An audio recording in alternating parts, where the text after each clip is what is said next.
C'est ce que nous expliquons. Mais aujourd'hui, il y a des gens, frères, qui prêchent un évangile qui est contraire aux apôtres. Il y a des gens qui troublent, c'est ce que frère Paul dit dans Galates chapitre 1, verset 6. Il n'y a pas un autre évangile, mais il y a des gens qui vous troublent. Nous devons expliquer, troubler là, comment l'évangile est un. Mais il y a des gens qui nous troublent. Je pense que la régie, l'image quand même apparaît. Parce que le peuple de Dieu, ils ont besoin d'écouter ces choses. Écouter ces choses par la grâce du Seigneur. Que la technique là-bas, vraiment, par la grâce du Seigneur, frère, c'est un peu de nous balancer vraiment ces images. Que la grâce du Seigneur soit sur chacun d'eux. Il y a des téléspectateurs qui demandent déjà à savoir où l'église se situe. Bien, ce sont des informations que nous donnons à la fin. Prenez votre patience en mal. À la fin de l'émission, nous donnerons l'adresse. Très bien, frère. Complet. Donc, nous expliquons ceci, frère. Nous expliquons ceci, frère, qu'il y a un seul évangile, c'est ce que nous appelons l'évangile éternel. Maintenant, frère Paul dit, il y a des gens qui vous troublent pour renverser l'évangile de Christ. C'est ce que nous expliquons troubler là. C'est par de faux enseignements, de fausses révélations, les gens se proclament d'eux-mêmes comme ça, prophètes. Quel est ton message? Dieu m'a donné une date. Donc, vous êtes prophète par rapport à la date.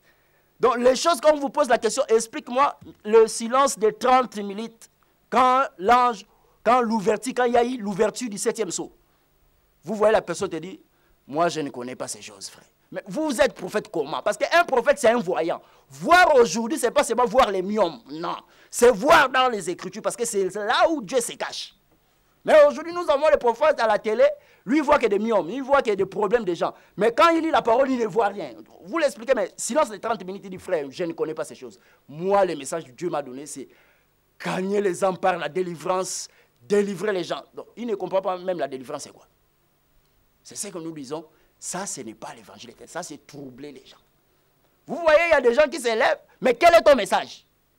Parce que nous expliquons ce que frère Paul dit. Il y a des gens qui troublent l'évangile.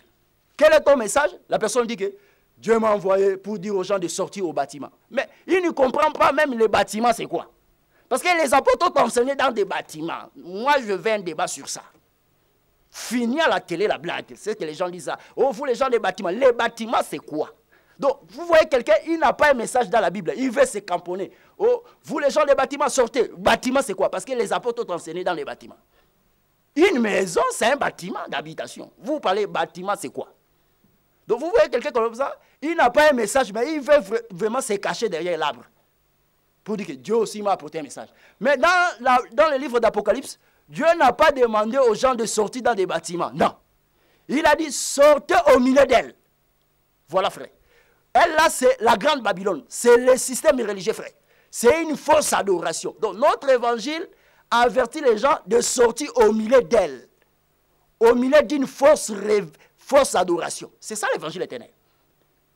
Donc, nous ne sommes pas là pour dire, sortez bâtiment. Non, non, ça, ce n'est pas enseigné. Ça, ce n'est pas enseigné.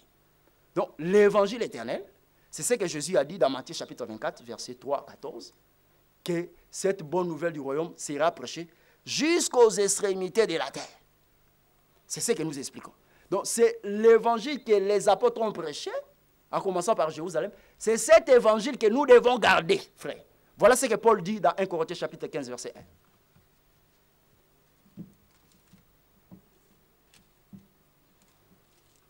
1. 1 Corinthiens chapitre 15, premier verset.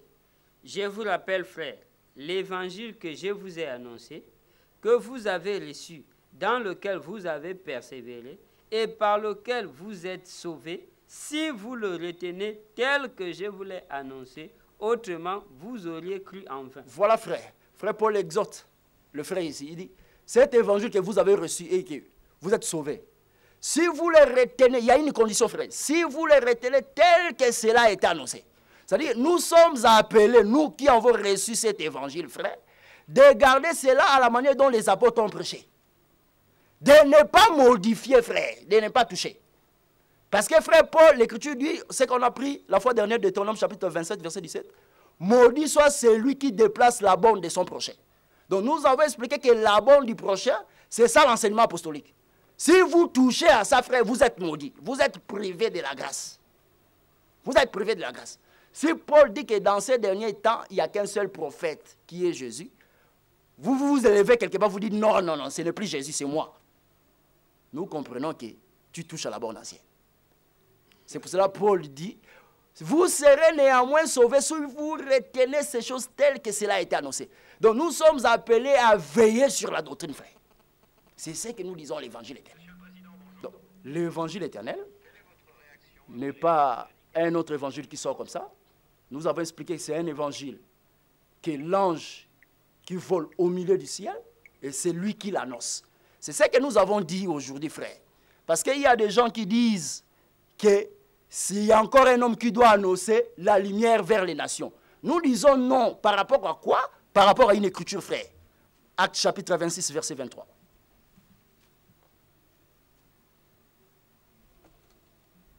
Acte chapitre 26, verset 23. Acte chapitre 26, au verset 23. Savoir que Christ souffrirait et que, ressuscité le premier d'entre les morts, il annoncerait la lumière au peuple et aux nations. Mais qui annonce la lumière au peuple et aux nations? Christ. Non, c'est un homme qui sort à Côte d'Ivoire. Non, frère. C'est lui qui annonce la lumière au peuple et aux nations, c'est Jésus. Mais quand Jésus envoie Paul, il dit que Paul, c'est toi qui dois éclairer. Ça veut dire quoi, frère? Est-ce que Paul, c'est la lumière? Non, Paul n'est pas la lumière. La lumière, c'est la personne du Seigneur Jésus. C'est pour cela que Simeon toucha les fils, les bébés. Il dit que mes yeux ont vu le salut. Une lumière que Dieu a préparée pour éclairer qui? Le peuple, frère. Donc nous comprenons ceci, que c'est Jésus qui est la véritable lumière. Donc le ministère n'est pas un homme. Le ministère, c'est Dieu dans l'homme. C'est ça la lumière, c'est Dieu dans l'homme, frère. C'est Dieu qui éclaire son peuple. Il y a une nuance entre ministre et ministère. Il n'y a qu'un seul ministère. Le ministère, c'est ça, Dieu dans l'homme.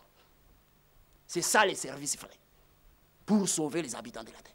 Donc nous comprenons que c'est Jésus lui-même qui va annoncer la lumière au peuple. C'est-à-dire le peuple Israël et aux nations.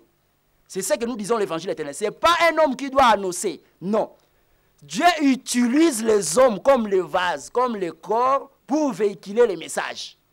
Mais en réalité, c'est Jésus lui-même qui doit se prêcher. C'est pour cela que Paul dit ceci, que nous ne nous prêchons pas nous-mêmes, mais nous prêchons qui? Le Seigneur Jésus. Non, il faut apprendre, il faut donner une écriture, frère. 2 Corinthiens chapitre 4. Allons-y. Verset 5. 2 Corinthiens chapitre 4, verset 5. Nous ne nous prêchons pas nous-mêmes, c'est Jésus-Christ le Seigneur que nous prêchons. Voilà. Même quand Paul prêchait, il s'effaçait. Il dit que nous ne nous prêchons pas nous-mêmes. Nous prêchons qui? Jésus. Donc ça veut dire qu'ils apportaient la lumière. La lumière, c'est ça Jésus. Donc Paul n'est pas la lumière, mais la lumière qu'il a annoncée, c'est ça Jésus. Donc c'est ce que nous disons, que Jésus doit prêcher Jésus. C'est Jésus qui annonce la lumière. Maintenant, si quelque part, on vous annonce un homme comme ça, ce n'est pas une lumière. Ça, ce n'est pas une lumière. Donc la lumière, c'est la personne du Seigneur Jésus. C'est lui qui doit être annoncé au peuple et aux nations. C'est ce que nous disons, l'évangile éternel. L'évangile éternel, c'est ça la lumière qui doit être annoncée, frère. Aujourd'hui, partout dans les mondes. Et Jésus a dit, avant la fin du temps, la fin du monde, cette bonne nouvelle doit être prêchée. Donc Jésus lui-même, il était prophète, frère. J'aime ça. Jésus n'a pas prédit, il n'a pas dit qu'il y aura un autre message qui doit être prêché avant la fin. Frère, il faut bien lire Matthieu. C'est pour ça que nous répétons bien la lettre, frère. Ce qui fait la force dans notre évangile, c'est répéter d'abord la lettre. Jésus n'a pas... La question a été posée. Quand est-ce que ça sera le signe de ton avènement et la fin du monde? Mais parmi les signes, à la fin, Jésus dit, cette bonne nouvelle du royaume doit être prêchée jusque où? Partout dans le monde. Donc nous comprenons que Jésus n'a pas annoncé qu'il y aura encore un autre évangile dans les derniers temps qui doit être prêché. C'est la bonne nouvelle du royaume. Or, le royaume de Dieu, selon Luc chapitre 17, verset 20, c'est la personne du Seigneur Jésus-Christ. Donc nous comprenons que ce que les apôtres ont prêché, c'est ce qui doit être prêché partout dans les mondes avant qu'il vienne la fin du temps. C'est ça, frère. Donc Jésus lui-même, dans sa bouche, il n'a pas annoncé un autre message. Bon, nous avons une question qui vient de nous parvenir, à savoir, est-ce que la femme peut prêcher? Voilà. Ce sont des débats, ce sont des sujets comme ça. Par la grâce du Seigneur, on aura le temps d'en parler. Mais nous disons ceci, frères et sœurs. Voilà ce que nous présentons. La femme, elle ne doit pas prêcher. Vous savez pourquoi? Parce que c'est frère Paul qui précise bien ces choses. La femme, elle n'a pas la bouche. La femme a l'oreille. C'est pour cela dans le livre d'Apocalypse, frère, l'Écriture dit que celui qui a des oreilles écoute ce que les esprits disent aux églises. Donc nous comprenons que le peuple, en général, c'est ça l'oreille. Et quand Dieu parle, c'est Dieu qui est le mari. Ça dit que la femme doit écouter. Maintenant, frère Paul dit ceci, frère, prends l'Écriture directement. 1 Corinthiens 14. Allons-y.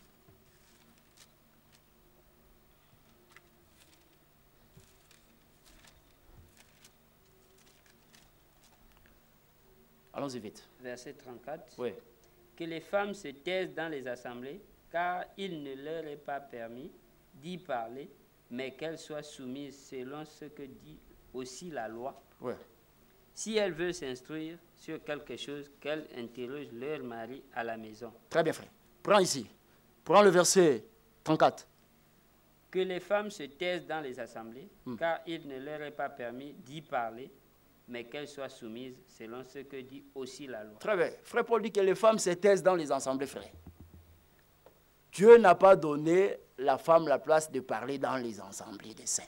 C'est-à-dire que là où la femme parle, ce n'est pas une assemblée des saints. C'est ce que frère Paul dit. Comme dans toutes les assemblées que les femmes se taisent. Donc la femme, elle peut prophétiser.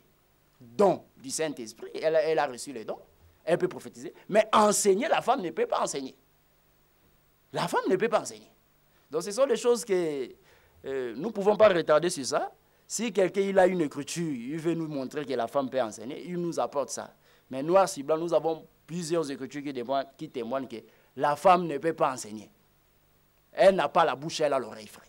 C'est pour cela que dans notre assemblée, la femme n'enseigne pas. Quand tu rentres dans une assemblée, tu vois la femme enseigner, frère, ça il faut déjà sortir. Il faut déjà sortir. Parce que le jour où tu verras la poule chanter le matin, comprenez que ça, c'est l'abomination, frère. Cela a été donné qu'à la femme, à l'homme, de chanter comme les chants du coq. C'est ce que nous disons, les ministères, frère. La femme ne peut pas chanter. Non, non. Chanter, là, je dis, ce n'est pas français, c'est prêcher, frère. La femme ne peut pas prêcher. Il y a une autre question qui vient ici. Dieu peut-il donner, ça ce sont des questions, peut-il donner un enfant à une femme stérile qui vit dans la fornication? Nous avons déjà vu les témoignages. Bon. Je ne sais pas, lui-même il répond déjà à la question. Ah. Donc, vous posez une question, vous répondez déjà. Oui. Donc, c'est ce que nous disons, frère, pour les gens qui nous suivent partout. Si vous avez des questions à poser par rapport à ce que nous présentons, vous pouvez également poser des questions. Nous sommes là à votre disposition, frère. Nous présentons l'évangile éternel. C'est l'évangile de la grâce, c'est l'évangile de Christ, c'est ce que les apôtres ont prêché et c'est ce que nous prêchons. Ce n'est pas un évangile spécial comme ça, non. Donc, si vous voulez, frère, avoir l'explication de toutes ces choses, frère, il ne faut pas hésiter de nous appeler, frère. Il ne faut pas hésiter de nous rejoindre, frère. Parce que un juif ne prie pas partout. Le lieu d'adoration, il n'y a qu'un seul lieu d'adoration qui est la personne du Seigneur Jésus. Nous ne prions pas partout, frère. C'est ce que nous disons, frère. Là où il n'y a pas l'explication, il ne faut pas aller prier. Il ne faut pas aller prier. Dieu n'est pas partout. Il faut déjà enlever ça. Dieu n'est pas partout. Dieu est là où se trouve l'explication de la parole. Bien, pour les questions qui nous parviennent de suite, nous sommes presque à la fin de l'émission. Nous vous prions de garder votre patience. Nous les répondrons dans le prochain numéro. Très bien. Et nous rappelons l'adresse de l'église. Nous sommes situés dans le quartier Ouzangue, plus connu dans le nom de Damas, derrière l'église catholique Sacré-Cœur, à 50 mètres du complexe scolaire de la Joie. Nous sommes dans une concession, dans une barrière. Et vous pouvez nous appeler dans les numéros suivants, le 05 39 79 39. Le 03 02 58 et 20. 03 02 58 20. Vous nous appelez, nous sommes là, on peut rentrer en contact pour parler des choses du Seigneur. Vraiment, l'émission touche à sa fin. Et que Dieu vous bénisse et que Dieu vous comble par sa grâce. À la prochaine numéro, je salue tous les saints, tous mes frères et sœurs dans la foi. Le frère Dieudonné, je pense que vous nous suivez de loin avec tous les frères, que Dieu vous comble. Mon frère Scott, mon frère Christian, le frère Didier, le frère Caleb Sœur Lauriane, Sœur Hélène, toutes les sœurs, la Sœur Anne, et je vous salue tous dans le nom précieux de Jésus. À la prochaine numéro, que Dieu vous bénisse. Nous rappelons que nous nous réunissons chaque mardi à 18h, chaque jeudi à 18h jusqu'à 20h et chaque dimanche de 9h à 12h. Que Dieu vous garde au prochain numéro. Merci. Même si le monde est dans les noirs, oh, oh, même si le monde est dans les noirs, oh, oh, mais un peuple mis à part, lui reçoit la lumière venant du ciel, oh, oh, quelqu'un croise la lumière, il ne restera le même, sa vie doit changer, écoutant la parole de l'évangile, la parole de la grâce, la parole de Jésus-Christ, l'évangile éternel. Oh, l'évangile éternel. L'évangile éternel. Oh, l'évangile de la grâce. L'évangile éternel. L'évangile de Jésus-Christ. L'évangile éternel. L'évangile de la grâce. L'évangile éternel.